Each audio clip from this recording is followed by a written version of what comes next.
There's only one thing I can teach you about the upcoming silver bull market. It's this: 90% of the move comes in the last 10% of the time. And factually, I don't know if that's true.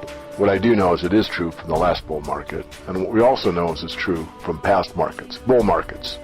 All markets go from undervalued to fair value to overvalued. But I'm getting ahead of the story.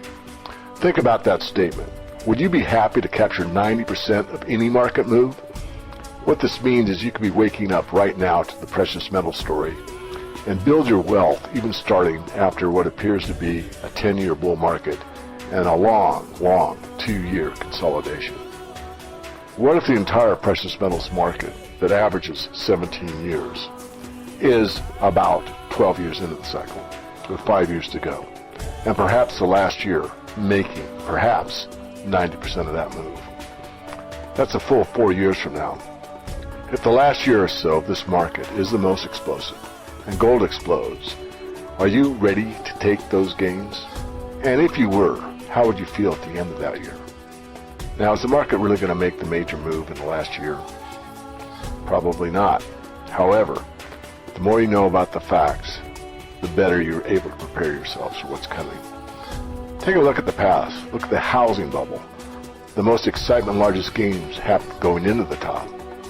And then a few months later, after the move peaked, houses dropped. Think about the technology bubble. How about the Japanese stock bubble? Or any other market? This is simply market behavior. However, this time it's different. Why? Certainly we've heard that statement before, and it's almost always proven to be wrong. But it's different this time because it's not being a smart real estate investor or understanding technology is the best sector to be in, or understanding the growth cycle, that the Japanese have something over the Americans or any other market. This one's going to be different because it's for one reason and one reason alone, and it's a word I seldom use, and that's fear. Yes, you heard me right, fear. There's going to be fear throughout the world, and it will be concerned with a lot of things, primarily money. Money for retirement, or your pension, or your employer, or the government. Concern of the dollar, or the euro, or the yen, or any government script or currency will not be worth tomorrow what it is today.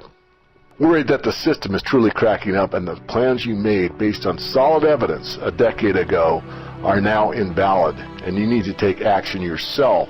Put real money in your own hands instead of relying on your financial planner, stockbroker, defined benefit package plan, pension, or anyone else outside of yourself. In other words, governments at large or any of the quote-unquote system to take care of you. When that shift in psychology takes place, what I call the tipping point, when just enough people on a global basis say collectively, we're mad as hell and we're not going to take it anymore, and they're moving into the precious metals because they understand one thing and one thing only: they can trust them. There's no confidence game, there's no con game. Once that happens, look for a buying frenzy, and that buying frenzy will be like none other. You've probably heard the expression, there's no fever like gold fever. This may be true, but bear in mind there is nothing that comes close to a silver bull market. Silver shines the light of truth about the corrupt financial system better than gold, and the reason being is that more people own it, and that means it's more studied by the people.